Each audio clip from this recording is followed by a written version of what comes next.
So మీ గ్రామం పేరేంటి చెప్పండి? ఇక్కడ ఎలక్షన్ ఎలా ఉండబోతుంది? ఎవరు గెలిచే అవకాశం ఉంది? మా గ్రామం ఒల్లూరు గ్రామం అండి. ఇక్కడ మన మంత్రివర్యులు శ్రీ దాడిశెట్టి రాజా గారు గెలవబోతున్నారు. మళ్ళీ 2014, 2019, 2024 ఆయనతోనే మేము ఉంటున్నాం. 2024లో అత్యధిక మెజార్టీ తెస్తామని మేము వ్యక్తం చేస్తున్నాం.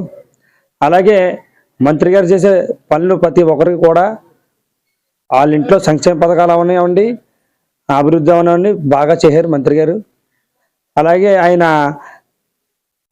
పేదల పట్ల ఎక్కువగా మొగ్గు చూపేవారు.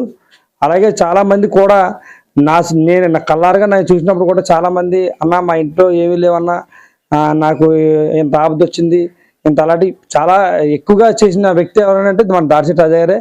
ఇవాళ వస్తుంటారు. కరోనా టైంలో ఆయనే హాస్పిటల్లో కానీ ఆక్సిజన్ కావాల్సిన ప్రతిదీ కూడా ఆయనే మనకి దగ్గరుండి ఇలా ఫోన్ చేయగానే వెళ్ళి హాస్పిటల్ దగ్గర మన ఉన్నారు వెళ్ళి వాళ్ళకి అర్జెంటుగా ట్రీట్మెంట్ అందించాలని డాక్టర్లు కూడా సూచనలు ఇచ్చేవారు.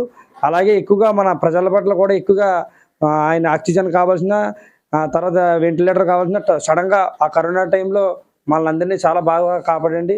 నా చేతుల ద్వారాగా మా ఊర్లో కూడా ఒక 5-6 బతికించాం మేము. సో రాజా గారి పట్ల మీ ఊరి పట్ల చూపించిన దానికి మీరు రాజా గారిని గెలిపించుకుంటారు. రాజా గారు చేసిందంటే మా ఊరికి 2 ట్యాంకులు ఇచ్చారన్న. అలాగే శ్మశానానికి కావాల్సిన ప్రహారీ కూడా కొడుతున్నారు, గోడ కట్టారు, క్లినిక్ హెల్త్ క్లినిక్ సెంటర్ కట్టారు, అక్కడ రైతు భరోసా కేంద్రం కట్టారు.